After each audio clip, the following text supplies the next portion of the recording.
Hi guys, எல்லோருக்கும் வணக்கம். எப்பவுமே சந்தோஷமாக இருக்க வாழ்க்கையில் தொடர்ந்து முயற்சி செஞ்சுக்கிட்டே இருங்க. நன்றி. நான் உங்கள் வினோதன். இன்றைக்கி நம்ம பார்க்க போகிற ஒரு பதிவு என்ன அப்படின்னா, நாம் தொடர்ந்து இந்த சித்தர்களுடைய 96 தத்துவத்தை பார்த்துட்டு வந்துட்டுருக்கோம். அதில் இன்றைக்கி பார்க்க போகிறது 83 84வது தத்துவத்தை பார்க்க போகிறோம். ஸோ ஃபஸ்ட் டைம் வீடியோ பார்க்குறீங்கன்னா ஒன்றுமே புரியாது.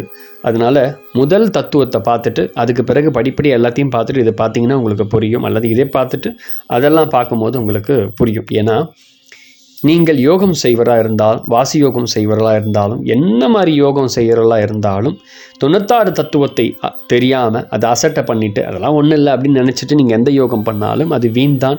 யோகம் மட்டுமல்ல, இறை உணர்வோடு இறைவனோடு ஒன்று கலப்பதற்கு இது ரொம்ப ரொம்ப அவசியம். சரி, இன்றைக்கி பார்க்க போகிறது இந்த 83 84 என்ன சொல்கிறாங்க நம்முடைய சித்தர்கள் அப்படின்னா, இந்த தத்துவத்தில் என்ன இருக்குது அப்படின்னா, வினைகள் அப்படின்னு சொல்கிறாங்க. வினைகள் என்ன? அதாவது 2 வினைகள் இருக்குது. நம்ம சாதாரணமாக சொன்னால் நல்லது கெட்டது, அவ்வளோதான், வேற ஒன்றும் கிடையாது. நல்வினை தீவினை அப்படின்னு சொல்கிறாங்க. உதாரணம், மனிதன் செய்ய வேண்டிய செயல்கள் நல்லது, செய்யக்கூடாத செயல்கள் கெட்டது. இது எல்லாத்தையும் எல்லா மதங்களும், எல்லா ஆன்மீகவாதிகளும், புதுசாக அன்றி கொடுக்குறவங்களும் சரி, பழைய ஆன்மீகவாதிகளும் சரி, நம்முடைய குருமார்கள், ஞானிகள் எல்லாரும் அதை சொல்கிறாங்க, நல்லது கெட்டது. ஆனால் இந்த நல்லது கெட்டது விஷயம் எப்படிப்பட்டதுன்னா, ஒவ்வொரு காலத்துக்கும் மாறும். உதாரணம், நாம் இந்தியாவில் இருக்கிறோம் அப்படின்னா இந்தியாவுடைய ஒரு நல்ல வினை நல்லது அப்படின்ற சொல்கிற விஷயம் வேறு நாட்டில் இருக்கிறாங்கன்னா அங்கே நல்லது அப்படின்னு சொல்கிறது வேறு. எல்லாத்துலேயும் கொஞ்சம் கொஞ்சம் மாற்றங்கள் கால தேசத்துக்கு ஏற்ற மாதிரி இந்த நல்லது கெட்டது கொஞ்சம் அங்கங்கே மாறி இருக்கும். ஆனால் நம்முடைய சித்தர்கள் என்ன சொல்கிறாங்கன்னா, இந்த வினைகள் அப்படின்றது சொல்கிறது எந்த இடத்துல மாறாதது அப்படின்னு சொல்கிறாங்க. அதுக்கு பேர் என்னென்னா யமம் நியமம் அப்படின்னு சொல்லப்பட்டிருக்கு. இப்போ வாசி யோகம் செய்கிறவங்க எந்த மாதிரி யோகத்துக்குள்ள யோகம்னா யோகம் மட்டும் இல்லை, நீங்கள் பக்தியை ஒரு இறைவனோடு பக்தியோடு நம்பிக்கை வச்சுருக்கோம் இறைவன் மேலே, அதுவும் ஒரு யோகம் தான், பக்தி யோகம்னு சொல்லுவோம். அந்த யோகத்தில் இருந்தாலும் உங்களுக்கு இது தெரிந்திருக்கணும். எது அப்படின்னா ஈயம நியமம் மட்டும் இல்லை, இந்த 96 தத்துவம் தெரிந்திருக்கணும். அப்போ தான் இறைவன் நமக்குள்ளே இருக்கிறத உள்ளே போய் கடந்து பார்க்கறதுக்கான, அகத்துக்குள்ளே போகிறதுக்கான வழி பிறக்கும் அப்படின்ற என்னுடைய குருநாதர் எனக்கு சொன்னது. சரி, முதல்ல நல்ல விஷயங்கள் என்னென்னு பார்ப்போம். அது மொத்தம் ஒரு 8 பாயிண்ட்டுக்கிட்ட இருக்குது. நல்ல விஷயங்கள் என்னென்னலாம் அப்படின்னு பார்த்தோம் அப்படின்னா நமக்கு புரிஞ்சிடும். அடுத்தது கெட்ட விஷயம் என்னென்னு பார்க்கலாம். நல்வினை முதல் இறை நம்பிக்கை அப்படின்னு சொல்லப்பட்டிருக்கு. இது ரொம்ப பெரிய ஒரு வார்த்தை. என்னுடைய அனுபவம் என்னென்னா, இந்த வார்த்தை நீங்கள் சாதாரணமாக எடுத்துக்கலாம். இறை நம்பிக்கைன்னா கடவுள் மேல் நம்பிக்கை இருக்கணும்ப்பா அப்படின்னு நீங்கள் எடுத்துக்கலாம். ஆனால் அப்படி கிடையாது.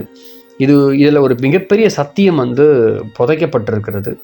இதை உண்மையாக தெரிஞ்சுக்கணுன்னா நல்ல ஒரு குருமார்கிட்ட போனீங்க அப்படின்னா அவர் உங்களுக்கு இறைனா என்னன்னு சொல்லி கொடுப்பாரு, நம்பிக்கை அப்படின்னா என்னன்னு சொல்லி கொடுப்பாரு. இறை கூட நம்ம தெரிஞ்சுக்கலாம், நம்பிக்கை தெரிஞ்சுக்கிறது ரொம்ப ரொம்ப கஷ்டமான ஒரு காரியம். அதனால் ஒரு சாதாரணமாக இந்த வீடியோவில் பொதுவாக போடுற இந்த வீடியோ இது ஒரு ஜென்ரலாக போடுற ஒரு வீடியோ தான். அதனால் நான் அது ஒரு விஷயத்தை என்னால் எக்ஸ்பிளைன் பண்ண முடியாது, ஏன்னா எனக்கும் தெரியாது எக்ஸ்பிளைன் பண்ணுறதுக்கு. அதனால் நல்ல ஒரு குருமார்கிட்ட போனீங்க அப்படின்னா அது என்னன்னு எக்ஸ்பிளைன் பண்ணுவார். ஏன்னா அதுக்கு என்ன காரணம்னா, அவருக்கு உங்களை பற்றி முழுசாக தெரிஞ்சிருக்கணும். அப்போ தான் உங்களுக்கு இதை எக்ஸ்பிளைன் பண்ண முடியும் அவராலே. இல்லைன்னா அவரால் உங்களுக்கு எக்ஸ்பிளைன் பண்ண முடியாது. இது என்னுடைய குருநாதர் எனக்கு சொன்னது. அதனால் இது ஒரு பெரிய சத்தியம், இதுக்குள்ளே மிகப்பெரிய ஒரு சத்தியம் புதைக்கப்பட்டிருக்கிறது. குருவை தவிர வேறு யாருக்கும் இந்த விஷயத்தை சொல்ல முடியாது, தெரிஞ்சுக்கவும் முடியாது. என்னுடைய குரு எனக்கு சொல்லி கொடுத்தாரு, ஆனால் என்னால் சொல்கிறதுக்கு எனக்கும் தெரியல. ஏன்னா கஷ்டம் சொல்கிறதுக்கு, புரிய வைக்கிறதும் கூட. சரி, அதனால் நம்பிக்கை அவசியம் அப்படின்னு சொல்கிறாங்க. ஆனால் நம்பிக்கை இன்னொரு பக்கம் அவசியம் இல்லைன்னு சொல்கிறாங்க. ரெண்டுமே இதுக்குள்ளே அடக்கப்பட்டிருக்கு. அதனால் பொதுவாக இறை நம்பிக்கை, அவ்வளோதான், முடிஞ்சு போச்சு இதுக்கான பதில். ஏன்னா இது ரொம்ப பெரிய ஒரு சத்தியம். அதை புரிஞ்சுக்க சும்மா சாதாரண ஒரு வீடியோலையோ அல்லது ஒரு பொதுவான ஒரு மேடையிலையோ இதெல்லாம் ஒரு புத்தகத்துலேயோ அதெல்லாம் சொல்லிட முடியாது. அது ஒரு விஷயத்தை புரிஞ்சிக்கவும் முடியாது. ஏன்னா நம்ம புரிஞ்சிக்கணும்னு நினைக்கும் போது அது உண்மை பொய்யாக மாறும், பொய் உண்மையாக மாறும். ஸோ நிறையா விஷயங்கள் அதில் மாறுபாடு ஏற்படும். மனநிலை வந்து நிறைய விஷயங்கள் அதுக்கு புரியாது, அவ்வளோதான். அதான் இது என்னுடைய வார்த்தை, இது ஒன்று தான் புரியாது.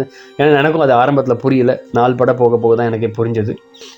அதனால் நம்முடைய சித்தர்கள் என்ன சொல்கிறாங்க, இறை நம்பிக்கை வேண்டும் வேண்டாம் ரெண்டுமே இருக்குது உள்ள, ரெண்டுத்துக்கும் நடுவில் இருக்கணும், அவ்வளோதான், முடிஞ்சு போச்சு.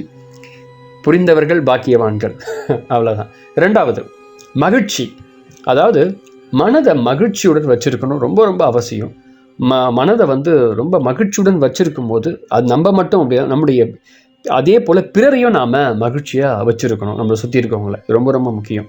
அடுத்தது என்னென்னா தவம், அதாவது இறைவனோடு ஒன்று கலக்கிறதுக்கான ஒரு செயல் புரியக்கூடிய ஒரு செயல்தான் தவம் அப்படின்னு சொல்கிறோம். இதற்கு காட்டுக்கு போய் தான் தவம் புரியணும் அப்படின்னு அவசியம் இல்லை. நீங்கள் வீட்டில் இருந்துக்கிட்டே, உங்கள் ஊரில் இருந்துக்கிட்டே நீங்கள் வந்து தவம் புரியலாம். இறைவனை நீங்கள் உங்களுக்குள் பணிந்தாலே போதும். அடுத்தது என்னென்னா தானம் அப்படின்னு சொல்கிறாங்க.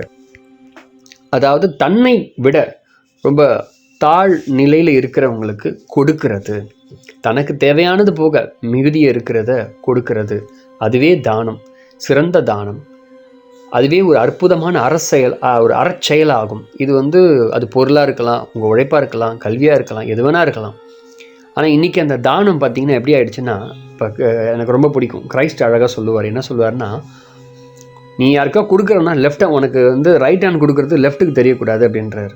ஆனால் இன்றைக்கி யாரோ ஒருத்தர் இருக்கிற மாதிரி ஏதாவது கொடுக்குறோம் அப்படின்னா அது ஒரு வீடியோ போட்டு தான் இன்றைக்கி சொல்ல வேண்டிய நிலைமையாக இருக்குது.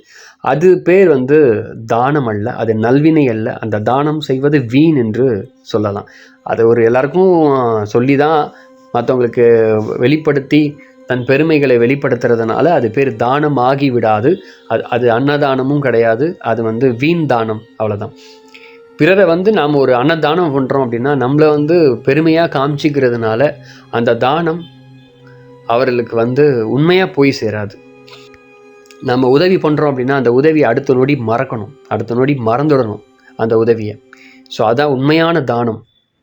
அதான் அந்த தானம் தான் நம்முடைய சித்தர்கள் இன்றைக்கி இவ்வளோ விஷயத்த செஞ்சுருக்காங்க, நமக்கு கொடுத்துருக்காங்க. திரும்பி அவங்க மறந்துட்டு அடுத்த வேலையை பார்த்துட்டு போயிட்டே இருப்பாங்க அடுத்தடுத்தது. ஸோ அது வந்து அவங்களே ஞாபகம் வச்சுக்கிட்டு நான் தான் பண்ணேன்னா அவங்க வந்து வெளிப்படுத்த மாட்டாங்க. ஆனால் இப்போ இருக்க காலகட்டத்தில் அந்த சூழ்நிலை தான் இருக்குது. அது மிக தவறான சூழ்நிலை.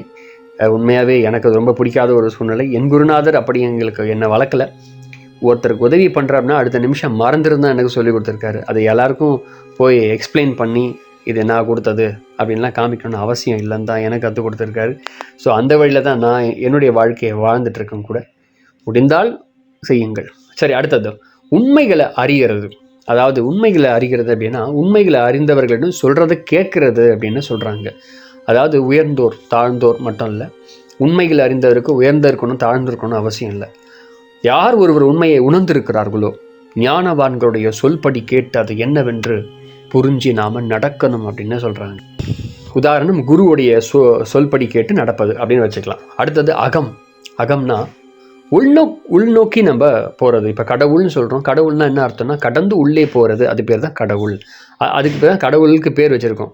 கடவுள் உள்ளே இருக்கும் கடவுளை தனக்குள்ளே நோக்கி உணர்ந்து அதற்கான செயல்களை செய்தல் முக்கியமான ஒரு விஷயம். அது பேர் தான் அகத்துக்குள்ளே போகிறது. இது ரொம்ப ரொம்ப முக்கியம் இந்த பாயிண்ட். இதான் நல்ல விஷயங்களை செயற்படுத்தக்கூடிய ஒரு விஷயம். அடுத்தது அறிவுடைய சொற்களை நாம் அடிக்கடி பேசணும். அறிவுக்கு தகுந்த சொற்களை தேர்வு செய்து பேசணும். சும்மா வீண் பேச்சுக்களை தவிர்க்க. இன்றைக்கி நிறைய பேர் பார்த்திங்கன்னா எல்லாருமே 99% வீண் பேச்சு பேசுகிறதுக்கு எப்பவுமே தயாராக இருக்கிறோம். ஒன்றுமே இருக்காது, ஜஸ்ட்டு கொஞ்ச நேரம் ஃபன் அப்படின்னு சொல்லிட்டு கொஞ்ச நேரம் உட்காந்து கதை பேசுவாங்க. அந்த வீண் பேச்சை பேசுகிறதுனால நம்முடைய மனம் நமக்கு சந்தோஷத்தை கொடுக்குது அப்படின்னு நினைக்கிறோம். ஆனால் இல்லை, அதனால் நிறைய கேள்வியையும் தேவையில்லாத குழப்பங்களையும் நாமளே ஏற்படுத்தி அங்கே இருக்கக்கூடிய சச்சரவுகளை இருக்கிற பிரச்சனைகளையும் நம்ம அதிகப்படுத்திக்கிறோம். ஸோ வீண் பேச்சு பேச பேச நிறைய பாதிப்புகள் ஏற்படும். இன்னொரு விஷயம், வீண் பேச்சு யார் ஒருத்தவங்க பேசிகிட்டு இருக்கீங்களோ அவங்களுடைய ஆழ்மனம் கெடும். அதான் உண்மையான ஒரு விஷயம். அடுத்தது நல்ல வழியாக பொருள் சம்பாதிக்கணும். அதாவது பணம் சம்பாதிக்கணும், ரொம்ப நேர்மையாக சம்பாதிக்கணும். சிம்பிளாக ஒரே வார்த்தை, நேர்மையாக சம்பாதிச்சு நம்ம பொருள் சம்பாதிச்சு அந்த வாழ்க்கையை வாழணும் அப்படின்னு சொல்கிறாங்க. அடுத்தது நிறைய விஷயங்கள் செய்ய வேண்டியது செய்யக்கூடாதது இதெல்லாம் நமக்கே தெரியும். முக்கியமாக செய்ய வேண்டியது அப்படின்னா நல்ல விஷயங்கள். அது பேர் என்னென்னா நியமம் அப்படின்னு சொல்கிறாங்க. இது எல்லா காலத்துலேயும் பொருந்தக்கூடிய ஒரு செயல். எல்லா நாட்டுக்கும் சரி, எப்பேற்பட்ட மனிதர்கள் இந்த பிரபஞ்சத்தில் இருந்தாலும் அப்படிப்பட்டவர்களுக்கு இது பொருந்தும். ஸோ அது கூட உதாரணம், பிறரை நாம் கஷ்டப்படுத்தக்கூடாது, வேதனைப்படுத்தக்கூடாது, நிறைய விஷயங்கள் இருக்குது. ஸோ அடுத்த பகுதியில் இப்போ பார்க்க போகிறோம். என்னென்னா, கெட்ட விஷயங்கள் என்னென்ன அப்படின்னு பார்க்க போகிறோம். இவ்வளோ விஷயம் நல்ல விஷயங்களை பார்த்தோம். இப்போ கெட்ட விஷயம், அதுக்கு பேர் தீவினைகள். இதை நாம் செய்யக்கூடாது. யாரெல்லாம் யோகம் பயில்றீங்களோ முக்கியமாக இதை செய்யவே செய்யாதீங்க. நீங்கள் பக்தி யோகத்தில் இருந்தாலும் சரி, இறை நம்பிக்கையில் என்ன மாதிரி இருந்தாலும் சரி, தயவு செய்து செய்யவே செய்யாதீங்க. ஏன்னா நம்ம செய்கிறோம் அப்படின்னா நம்முடைய ஆழ்மனதை நாமளே கெடுக்கிறதுக்கு, நம்மளை நாமளே கொள்றதுக்கான ஒரு சமம் இது. நான் அனுபவித்தவர்களுக்கு இது புரியும், அவ்வளோதான். முதல் விஷயம் கொல்லாமை. அதாவது கொல்லாமை என்பது பலரால் நிறைய பேருக்கு தவறாக புரிஞ்சுக்கிறோம். எதையும் கொல்லக்கூடாது அப்படின்னு தவறாக நினச்சிக்கிறோம். அப்படி இல்லை, தவறான நோக்கத்துடன் ஒரு பொழுதுபோக்குக்காகவும் தேவையின்றி பிற உயிரை நாம் கொல்லாமல் இருக்கிறதும் இதுவும் ஒன்று தான். இதை நம்முடைய எக்ஸ்பிளைன் பண்ணுறாரு நம்முடைய வள்ளுவர் இதை பற்றி. அதாவது திருவள்ளுவன் பாடல் 261 சொல்கிறார். என்ன சொல்கிறாருன்னா, அந்த பாடல் என்னன்னா, தன்னூன் பெருக்கத்திற்கு தான் பிரிதின் ஊன் உண்பான் எங்கனம் ஆளும் அருள் அப்படின்னு சொல்றார். தன்னுடைய உடல் சதையின் பெருக்கத்திற்காக, உடல் மகிழ்ச்சிக்காக பிற உயிர்களை கொல்லக்கூடாது. தான் உயிர் வாழ்றதுக்காக, தனது வாழ்வாதாரத்திற்காக, தனது உயிருக்கே ஆபத்தெனினும் தன்னை காத்துக்கொள்ள பிற உயிர்களை கொள்வது தவறில்லை அப்படின்னு சொல்லியிருக்காங்க. வேறு வழி இல்லை. நம்ம காட்டுக்குள்ளே மாட்டிக்கிட்டோம், சாப்பிட்றதுக்கு எதுவுமே இல்லை, வேறு வழி இல்லை, சாப்பிட்டு தான் ஆகணும். ஸோ அந்த சூழ்நிலையில் நம்ம எடுத்துக்கலாம் அப்படின்றார். அது மட்டும் இல்லாமல் இந்த கொல்லாமையை குறித்து இன்னொரு விஷயம் என்னென்னா, கொல்லாமைன்னா பிறருடைய மனசை நாம் இன்றைக்கி பல பேரை கொல்லலை. இன்றைக்கி இந்த கொல்லக்கூடிய செயல்கள்லாம் குறைஞ்சி போச்சு, நிறையா குறைஞ்சி போச்சு. யாரும் இவங்கள கொல்றதில்லை. ஆனால் தினமும் நாம் பிறரை கொன்னுக்கிட்டு தான் இருக்கிறோம். மனதளவில் அவங்கள ஏதாவது ஒன்று பேசி மனசை கஷ்டப்படுத்தி வேதனைப்படுத்தி, இதுவும் தீவினை தான். இதை நாம் செய்யக்கூடாது. அப்படி செய்கிறீங்க அப்படின்னா பிறரை நம்ம கஷ்டப்படுத்திகிட்டே இருக்கோம் அப்படின்னா யோகம் செய்வதற்கு வேஸ்ட். அதெல்லாம் செய்கிறது வேஸ்ட். உண்மையாகவே தேவை கிடையாது. நிறைய பேர் பிறரை கஷ்டப்படுத்திக்கிட்டே இருப்பாங்க. ஏன் கஷ்டப்படுத்துகிறாங்க அவங்களுக்கே தெரியாது. அது ஒரு விளையாட்டாக போயிடும் அவங்களுக்கு. அதனால் பிறருடைய மனதை கொள்ளாமல் இருப்பது மிக சிறந்தது. அப்படி செய்கிறோம் அப்படின்னா யோகம் வாய்க்காது, இறைவனும் உங்களிடம் நெருங்க மாட்டான். ஏன், உங்கள் மனம் உங்களை குறித்தே சாட்சி கொடுக்காது, கஷ்டத்தை தான் கொடுக்கும். இன்னும் வேதனை ஏற்படுத்தி உங்களுக்கு குற்ற உணர்வை உருவாக்கி நிறைய பிரச்சனைகளே உங்களுக்குள்ளே, அதாவது நம்ம மனசை நாமளே கெடுத்துக்கிறதுக்கான செயல். இப்போ சொல்ல போகிற இந்த தீவினைகள்லாம் உங்கள் மனசை கெடுக்கிறதுக்கான செயல். ஸோ இதை செய்யாமல் இருப்பது நல்லது. அடுத்தது களவு செய்யாமை அப்படின்றாங்க. களவுன்னா எப்படின்னா, பிறர் பொருள், கருத்து, அறிவு போன்றவற்றை கவர்தல். அதுதான் திருட்டு. இதனை தவிர்க்கணும் அப்படின்றாரு. விநாயகர் சிலையை திருடி என்ன பண்ணுவாங்க, அதை வச்சா ரொம்ப சிறப்பு அப்படின்வாங்க. அதுவும் ஒரு தப்பான வேலை தான். பூசையின்றி கிடைக்கும் சிலையை கொணர்ந்து புதிய கோவிலில் வைத்தால் அது சிறப்பு. களவும் கற்று மர என்பதும் தவறாக புரிந்து கொள்ளப்பட்டு களவை அகற்று மர என்பதே சரியான பொருள். நிறைய பேர் களவும் கற்று மர, திருநாவணும் பிரச்சனை இல்லைப்பா, அது பிறகு மறந்துடும், எல்லாத்தையும் கற்றுக்கிட்டு மர, அதுவும் தப்பு தான். களவும் கற்று மர என்பது களவை அகற்று, அதுதான் அது சரியான வார்த்தை. இன்றைக்கி தப்பாக நிறைய பேர் புரிஞ்சுக்கிறாங்க. இன்றைக்கி இப்போ இருக்கிற காலகட்டத்தில் இப்போ திருடுறது குறைஞ்சி போனாலும் அறிவு திருட்டு பெருகி போச்சு. இன்றைக்கி அறிவு திருட்டு தான் ஜாஸ்தி. எக்கச்சக்கமான அறிவை திருடுறது மட்டும்தான் ரொம்ப ஜாஸ்தியாக இன்றைக்கி இருக்குது. அது மட்டும் இல்லாமல் கருத்தை திருடுவது, நிறைய விஷயங்கள் இன்றைக்கி இருக்குது. ஸோ இது வார்த்தை இல்லை. இன்றைக்கி இருக்கக்கூடிய மீடியாவுடைய உலகமே இந்த களவில் தான் இன்றைக்கி வாழ்ந்துட்டுருக்கு ஒரு பகுதியில். சரி, ஒரு பகுதி இருக்கட்டும். அடுத்தது பொய் சொல்லக்கூடாது அப்படின்னு சொல்கிறோம். பொய் சொல்லக்கூடாதுன்னா என்ன? அதாவது தன்னை காத்து கொள்ளவும், தர்மத்தை காக்கவும், நல்ல அந்த விளைவுகளுக்காகவும், வாழ்வாதாரத்துக்காகவும், பிறருக்கு தீமை பயக்காத அளவில் பொய் சொல்வதில் தவறில்லை. அவ்வளோதான். அதாவது இப்போ நீ பொய் பேசு தப்பு. இன்றைக்கி நிறைய பேர் பொய் தான் பேசிக்கிட்டே சும்மா சில பேர்லாம் இருக்காங்க, விளையாட்டாக பேசிகிட்டே இருப்பார். ஸோ தப்பு இல்லை, அதான் ஒன்றும் கிடையாது. ஆனால் உன் பொய் பிறரை பாதிக்கிறது அப்படின்னா மிகப்பெரிய தவறு அது. அதாவது நம்முடைய திருவள்ளுவர் இதை அழகாக எக்ஸ்பிளைன் பண்ணுறாரு. 292 பாடலில் அற்புதமாக சொல்கிறாரு. அதாவது பொய்மையும் வாய்மையிடத்த புரை தீர்ந்த நன்மை பயக்கும் எனின் அப்படின்னு சொல்கிறாரு. பேராசைக்காகவும் தீய நோக்கத்துடன் பிறருக்கு தீமை விளைவும் நிலையில் பொய் கூறுவது பெரும் தவறு அப்படின்றார்.